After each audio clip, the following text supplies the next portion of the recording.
Assalamualaikum warahmatullahi wabarakatuh. Saya Triska Nurlaila. Di sini saya akan menjelaskan tentang dimensional reduction. Pertama adalah membuat data sintek 3 dimensi. Import NumPy. NumPy itu apa? NumPy itu adalah library yang fokus pada scientific computing, memiliki kemampuan untuk membentuk objek n-dimensional array.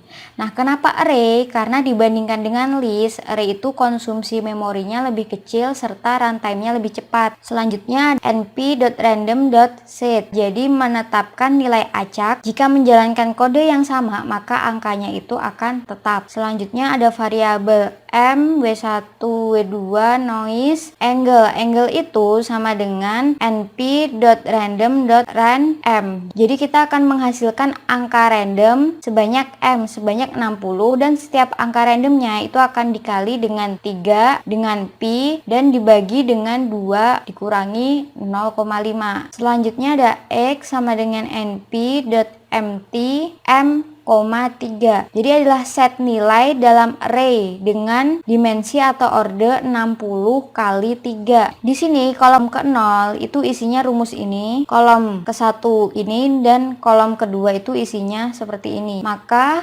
jika kita run, hasil nilainya akan seperti ini, 3 dan 60. Selanjutnya adalah menggunakan SVD dan ekstraksi 2 unit vektor pertama. SVD itu kepanjangan dari singular value decomposition, yaitu mendekomposisi matriks training set X ke dalam perkalian 3 matriks. Nah, di sini ada x.min. X.min itu adalah menghitung nilai rata-rata dari data yang diberikan. Nah, ini ada aksi sama dengan 0. Berarti menghitung nilai rata-rata dari data yang diberikan di sepanjang kolom. Kalau dia aksisnya sama dengan 1, maka akan di sepanjang baris. 0 itu untuk kolom dan 1 itu untuk baris. Selanjutnya ada np.lina.lg.svd. Itu apa? Jadi dekomposisi nilai singular menjadi u, s, dan vt. Ini adalah nilai dari si vt-nya. C1 itu sama dengan vt dengan baris ke 0 ini.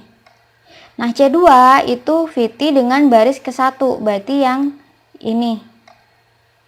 W2 itu adalah vt dengan baris ke-0 dan ke-1, baris ke-0 ke-1. Itu adalah W2-nya. Ini ada dot itu apa? Jadi adalah dot product atau perkalian, maka hasilnya x2d, hasilnya seperti ini, hasil dari perkaliannya. Terus x2d underscore using underscore svd itu sama dengan x2d. Selanjutnya adalah menggunakan scikit-learn from sklearn.decomposition import PCI. Ini adalah kelas scikit-learn menggunakan dekomposisi SVD dalam mengimplementasikan PCI. Terus di bawahnya ada PCI sama dengan PCI dalam kurung n underscore komponen sama dengan 2. Itu artinya apa? Mengimplementasikan PCI untuk mengurangi dimensi dataset menjadi 2 dimensi. Dari sini bisa kita ketahui bahwa scikit-learn itu secara otomatis mengimplementasikan pemusatan data. Jika kita lihat di atas tadi yang ini, maka dia itu tidak otomatis untuk pemusatan datanya, makanya kita pakai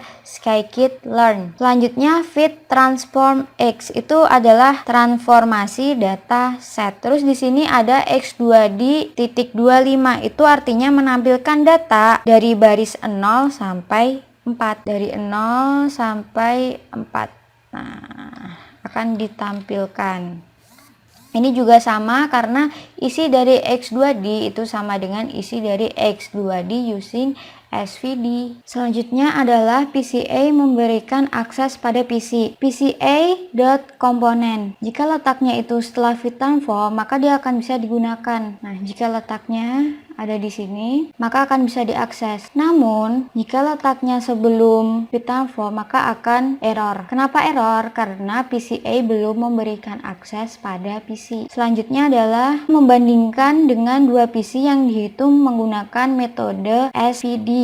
Nah, seperti ini. Berarti VT yang diambil adalah baris ke-0 sampai baris ke-1. Nah, di sini bisa kita lihat bahwa sumbunya terbalik. Yang positif dia menjadi negatif negatif dan yang negatif menjadi positif. Ini dua data ini. Selanjutnya adalah explain variance ratio. PCA.explain underscore varian underscore ratio itu apa? Jadi rasio ini tuh menunjukkan proporsi varians dataset yang terletak di setiap prinsipal komponen. Ini adalah hasilnya 0,84 dan 0,14. Itu artinya apa? Berarti 84,2% dari varian dataset terletak sepanjang PC pertama dan 14,6% itu terletak sepanjang PC kedua. Sisanya 1,2% itu terletak pada PC ketiga. Artinya apa? PC 3 itu hanya membawa sedikit informasi, maka kita pakai PC 1 dan PC 2. Selanjutnya memilih jumlah dimensi yang tepat. Nah, untuk memilih jumlah dimensi yang tepat itu tidak bisa sembarangan. Di sini ada PCA.fit. Itu artinya apa? Metode menghitung parameter dan menyimpan sebanyak objek internal. Terus ada np.cumsum. Itu apa?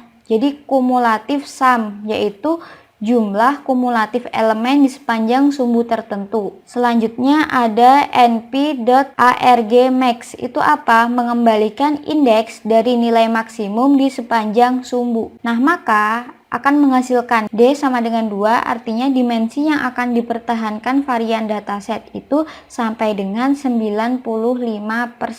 Nah, ini adalah komponennya 95%. Terus di fit transform, di fitting transform, selanjutnya PCA komponennya diaktifkan. Nah, seperti itu. Kita bisa lihat bahwa PCA komponennya itu 2 sama dengan D. Selanjutnya adalah load dataset dan memisahkan menjadi data training dan data test. Di sini ada from sklearn.dataset import fat underscore open ML. Itu apa? Jadi untuk mengambil kumpulan data yang besar dan dapat mendownload kumpulan data dari repositorinya. Selanjutnya kita akan mengambil data yang namanya mnis underscore 784. 784 itu adalah dimensinya dan versinya itu versi 1. Targetnya itu kita akan pakai tipe data np.uin8. Itu apa? Artinya adalah unsigned integer dari 0 sampai 255. Selanjutnya from sklearn model selection import train underscore test underscore split. Itu apa? Yaitu memisahkan array atau matriks menjadi rangkaian acak dan subnet test. X itu dia sebagai data dan Y itu adalah targetnya. Nah, karena tujuannya untuk memisahkan, maka akan dipisahkan menjadi 4 bagian. Selanjutnya adalah mempertahankan 95% dari variansi. Nah, caranya gimana? Yaitu pertama, ini PCA sama dengan PCA n komponennya itu 0,95. Tadi udah diketahui kalau 0,95 itu adalah keinginan kita, yaitu kita ingin mempertahankan 95%-nya. Itu sama dengan si nilai D-nya tadi. Kita di fit transform dulu. Fit transform itu berarti di fitting dan di transform. PCA.n komponen itu dia sama dengan 154. Artinya apa? Jadi mengkonversi data mnis yang tadi yang jumlah dimensinya 784, maka sekarang akan menjadi 154 karena kita ingin mempertahankan 95%. Data ini nantinya akan kita gunakan 154. Terus npsum ketika dijumlahkan maka hasilnya sama 95%. Jadi 95%-nya itu masih dipertahankan. Nah, ini 154 masih kita pakai. Nah, ketika kita inverse atau kita kembalikan ke bentuk aslinya, dari 154 ke 784, data itu tidak akan kembali sempurna karena mekanisme proyeksi akan menghilangkan sejumlah informasi. Namun, data hasil dekonversi tetap akan cukup dekat dengan data asli. Selanjutnya adalah perbandingan gambar digit original dan hasil rekonstruksinya. Ini adalah fungsi dengan nama plot underscore digit. Di dalam fungsi ini kita akan mengolah dua gambar, yaitu yang original dan hasil rekonstruksinya berupa kompres dan dikompres. Ketika kita memplot yang kiri itu yang original dan yang kanan itu hasil kompresnya, maka ada sedikit kehilangan kehilangan kualitas di gambar yang dikompres, tetapi digit-digit sebagian besar masih sesuai dengan dataset original. Selanjutnya PCI yang diacak atau randomized PCI. Nah, randomized PCI itu apa? Dia itu merupakan algoritma stokastik. Jadi randomized PCI itu jauh lebih cepat daripada yang full SVD. Jadi cara ngaturnya gimana? Jadi kita set hiperparameternya di SVD underscore solver.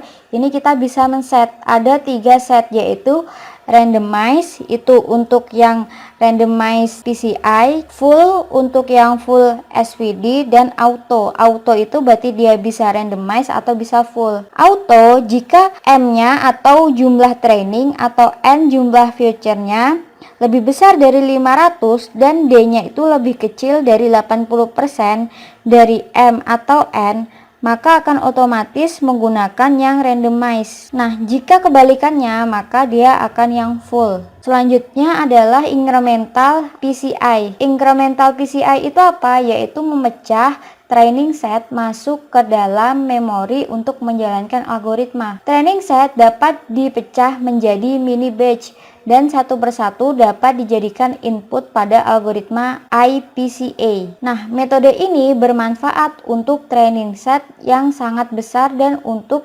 mengimplementasikan PCI secara online. Di sini batch-nya kita bagi menjadi 100. Kita pakai N komponennya masih sama yang 154 tadi. Terus ini adalah perulangannya. Nah, di dalam perulangan itu partial underscore fit itu dia sama dengan fit yang biasa kita pakai. Inverse transform itu juga seperti yang tadi di atas.